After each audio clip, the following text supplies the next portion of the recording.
এজন্য আল্লাহ বলেন, এ গোলাম এখানেই শেষ নয়, তোমাকে আমি আল্লাহ ধীরে ধীরে এইভাবে তোমাকে বানাইলাম, এরপরে তোমার দেহের মধ্যে আমি আল্লাহ মূল্যবান রূহটা দান করলাম। সুবহানাল্লাহ জোরে বলে। এ গোলাম, এই রূহটা দান করার পর আমি আল্লাহ তোমাকে সমা শক্তি দান করলাম, তোমাকে বুদ্ধি বিবেক দান করলাম। সব কিছু খাটাইয়া তোমাকে বুঝতে হবে কে আমার রব, কে আমার খালেক, কে আমার পালনেওয়ালা জাত। সেই রবের দিকে তোমাকে যাইতে হবে, সেই রবের ইবাদত করতে হবে। আল্লাহ কই তোমাকে বড় মায়া করে, বড় স্নেহ আর মমতা দিয়ে আমি আল্লাহ তোমাকে বানাইছি গোলাম। তুমি যখন আমার কুদরতি পায়ে সিজদায় পড়ে যাও, এই দামি কপালটা একমাত্র কেবলমাত্র শুধুমাত্র আল্লাহ ব্যতীত কাহার উপায়ে এটাকে নত করার কোনো পারমিশন নাই। কথা বলেন ঠিক কিনা? আছে?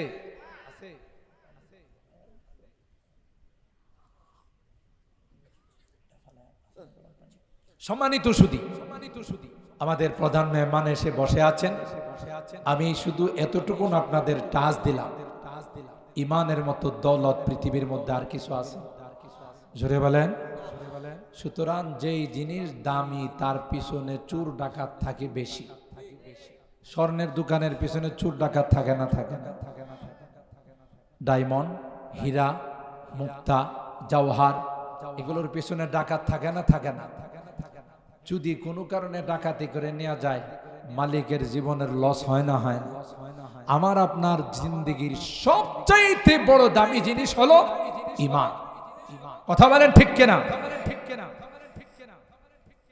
কোন কারণে যদি ঈমানের ডাকাতি হয়, যে আল্লাহর কসম আর জীবনে কোনোদিন ঈমান নসিব হবে না। কথা বলেন ঠিক কিনা? বেঈমান হয়ে দুনিয়া থেকে যাইতে হবে। আল্লাহ আমাদেরকে এই জাতীয় ধোঁকা থেকে সকলকে হেফাজত করেন, বলুন আমিন। তাইলে আল্লাহ কি বললেন? যে তোমাকে এত কিছু দিয়া বানাইলাম, শুকরিয়া কার আদায় করতে হবে? আরো জোরে বলেন। শুধু কি বানাইছেন না, আমার খাবারের ব্যবস্থাও করছে। আমি আমার অনেক বয়ানে বলি, মার পেটে থাকতে এক সিস্টেমে আল্লাহ খাওয়াইছে, দুনিয়াতে আসার পর আরেক সিস্টেমে। মার বুকের মধ্যে আল্লাহ সন্তানের দুধ জমা করে দিছে, খাবার জমা করে দিছে। এরপরে তাকে নরম খিচুড়ি খাওয়াইতে হবে। নরম খিচুড়ির জন্য আল্লাহ জমিনের মধ্যে চিকন চাউল, পোলাওর চাউলের ব্যবস্থা করছে। সুবহানাল্লাহ। আল্লাহ কই এই নেমো খারাপ, সব দিলাম আমি, মার পেটও খাবার দিলাম আমি, দুনিয়াতে আসার পরও তোর রিজিকের ব্যবস্থা আমি করলাম। আর তুই সিজদা দিবে আর প্রণাম করবে আরেকজনের, তুই তো আসলে নিমক খারাপ। কথা বলেন ঠিক?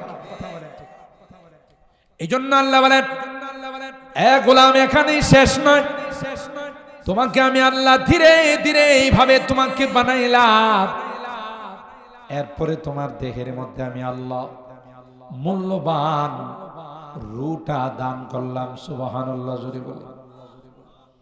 এ গোলাম, এই রূহটা দান করার পর আমি আল্লাহ তোমাকে সমা শক্তি দান করলাম, তোমাকে বুদ্ধি বিবেক দান করলাম। সব কিছু খাটাইয়া তোমাকে বুঝতে হবে কে আমার রব, কে আমার খালেক, কে আমার পালনেওয়ালা জাত। সেই রবের দিকে তোমাকে যাইতে হবে, সেই রবের ইবাদত করতে হবে। আল্লাহ কই তোমাকে বড় মায়া করে, বড় স্নেহ আর মমতা দিয়ে আমি আল্লাহ তোমাকে বানাইছি গোলাম। তুমি যখন আমার কুদরতি পায়ে সিজদায় পড়ে যাও, তুমি যখন আমার কুদরতি পায়ে বলো সুবহানা রাব্বিয়াল আ'লা, আমার রব, আমার আল্লাহ তিনি পবিত্র, তিনি সবচাইতে উঁচা, তার সমপরিমাণ কেউ হতে পারে না। এ গোলাম, তুমি যখন আমার ঘরে প্রবেশ করো, আল্লাহু আকবার বলেন, তুমি যখন আমার ঘরে প্রবেশ করো গোলাম, ঘরে প্রবেশ করার আগে বাড়ির থেকে যখন বের হও, প্রতিটা কদমে কদমে আমি আল্লাহ তোমার জীবনের একটা করে গুনাহ মাফ করে দিই, আর একটা করে সওয়াব তোমার আমলনামায় লিখে দিই। মসজিদে আমার ঘরে যখন তুমি প্রবেশ করো, বলো আল্লাহুম্মা ইফতাহলি আবওয়াবা রাহমাতিক, এ মালিক আমি রহমতের ভান্ডারে চলে আসলাম, রহমতের দুয়ারগুলো আমার জন্য তুমি খুলে দাও। সাথে সাথে আল্লাহ কয় তোর দোয়া করতে দেরি হয়, আমি আল্লাহ রহমতের ভান্ডার খুলতে দেরি হয় না। শুধু তাই নয়, একদল নূরের ফেরেশতাকে আমি আল্লাহ লাগাই রাখি, যারা তোর জন্য দোয়া করে আল্লাহুম্মা গফির লাহু, আল্লাহুম্মা আরহামহু, আল্লাহ তোমার এই গোলামের জীবনের গুনাহগুলো মাফ করে দাও। আল্লাহ তোমার এই গোলামের উপর তুমি আসমান থেকে রহমত বর্ষণ করো। আল্লাহু আকবার। এই জন্য খায়রুল বিকায়ে মাসাজিদুহা ওয়া শাররুল বিকায়ে আসওয়াকুহা, পৃথিবীর মধ্যে সবচেয়ে শ্রেষ্ঠ জায়গা কোনটা? বলেন বলেন কোনটা? মসজিদ, আল্লাহর ঘর। আর এই জন্যই তো এখানে এত ফজিলত, এত রহমত, এত বরকত, এত মাগফিরাত। আল্লাহ বলেন এটা পৃথিবীর কাহারো ঘর না, এটা হলো আমি আল্লাহর ঘর।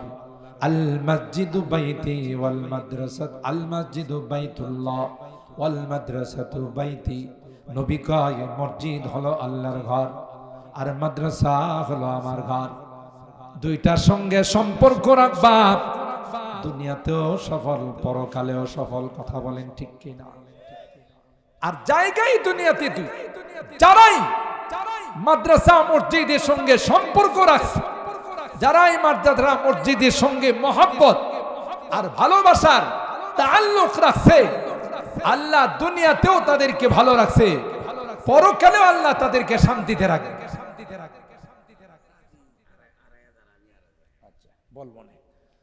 তাদেরকে আল্লাহ দুনিয়াতেও শান্তিতে রাখবেন, পরকালেও শান্তিতে রাখবেন। সুবহানাল্লাহ। কারণ মসজিদের সাথে সম্পর্ক রাখা মানে কার সাথে? কথা কয় না, কার সাথে? আল্লাহর সাথে যার সম্পর্ক ভালো থাকবে, এর কি আল্লাহ কোনোদিন জাহান্নামে দিব? আগুনে জ্বালাই? নবীর সাথে যাদের সম্পর্ক থাকবে, হাউজে কাউসারের পানি কি আবু জাহেলের খাওয়াইব?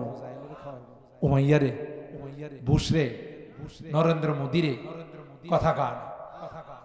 যারা নবীর সাথে মহব্বত রাখবে, তাদেরকে নবী হাউজে কাউসারের পানি নিজের বরকতে হাতে পান করে। সুবহানাল্লাহ। আর একবার যারা হাউজে কাউসারের পানি পান করবে, লা ইয়াজমাউ আবাদা, আর কখনো তাদের পিপাসা লাগবে না। সুবহানাল্লাহ। এজন্য মহব্বতের জায়গা দুইটা, মসজিদ মাদ্রাসা, আল্লাহ ওয়ালা যারা, নায়েবে রাসূল যারা, এখান থেকে সৃষ্টি হয়।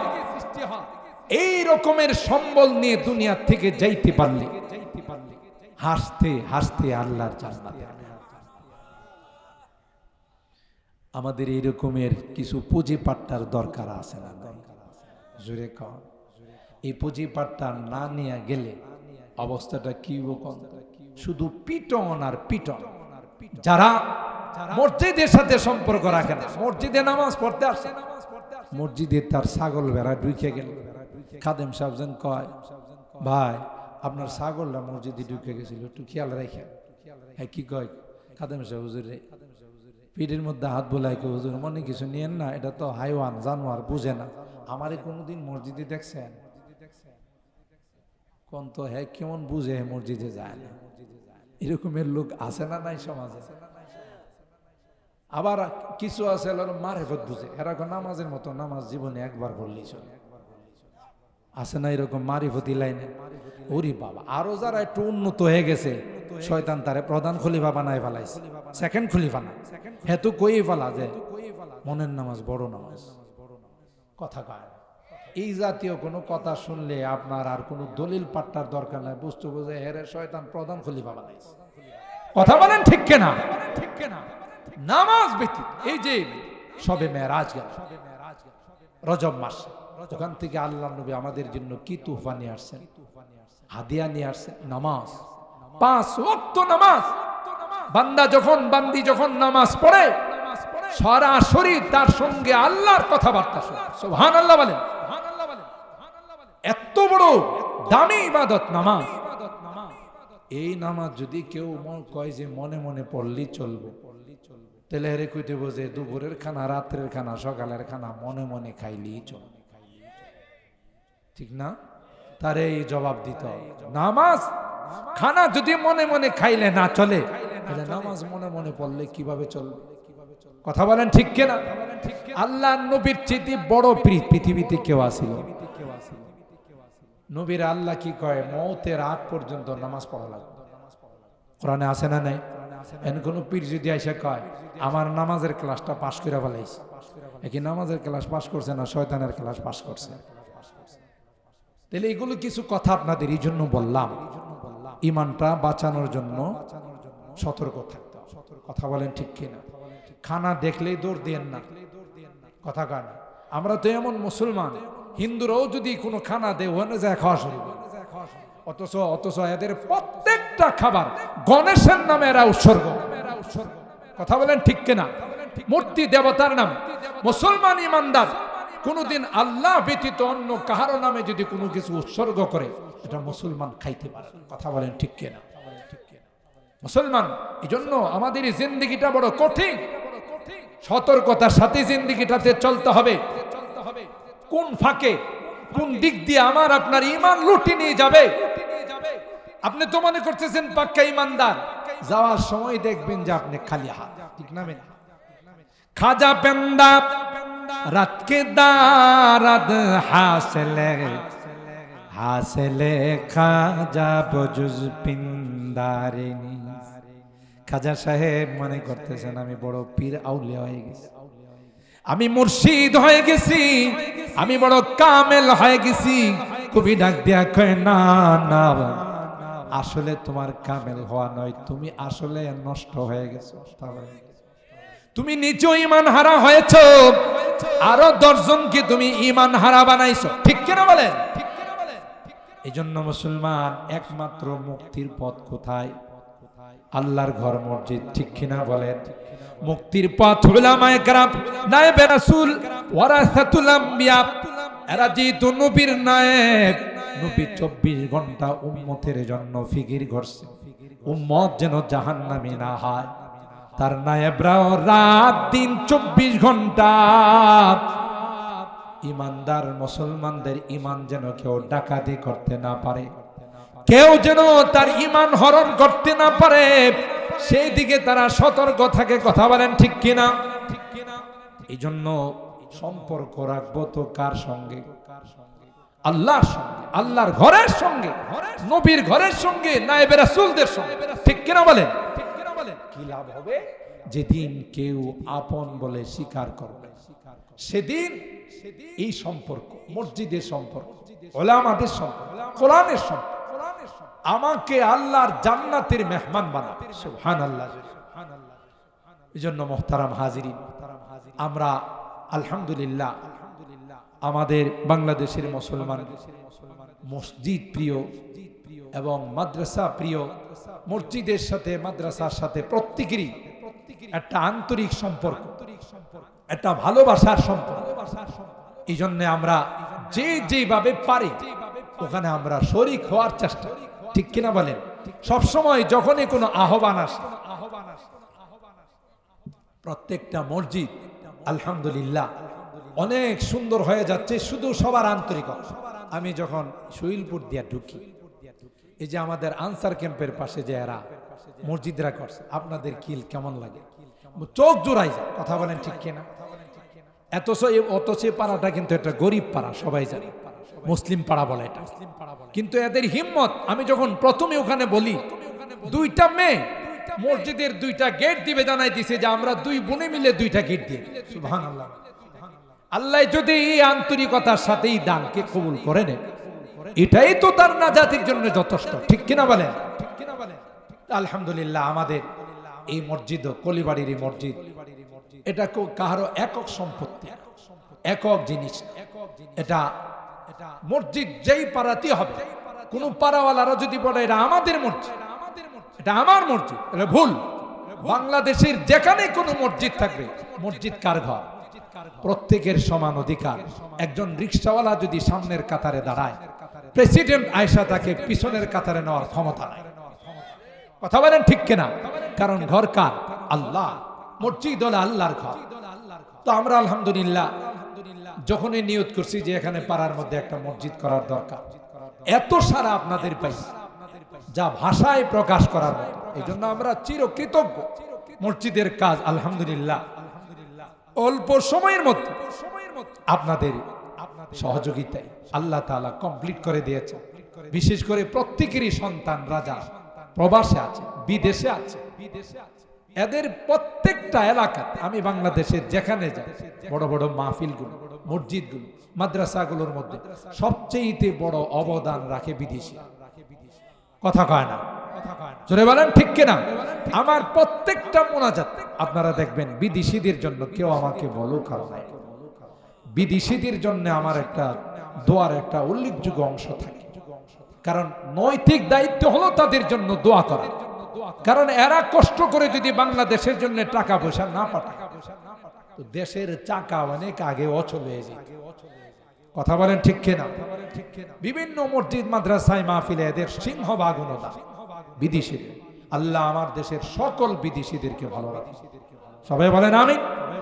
যত অসুবিধা আছে সবগুলোকে আল্লাহ তাআলা দূর করে দেয়। তার ব্যতিক্রম নয় আমাদের এই মসজিদ, আমার এই মহল্লা। যারা বিদেশে থাকে এরা ওখান থেকে সবসময় খোঁজ খবর নেয়, এবং যখন এই মাহফিল আসে এদেরও দানের একটা বড় অংশ এই মাহফিলের মধ্যে, মসজিদের মধ্যে থাকে। আলহামদুলিল্লাহ আমরা আপনাদের এই দান অনুদানে আমাদের মসজিদ আল্লাহ তাআলার মেহেরবানিতে ভিতরে কমপ্লিট।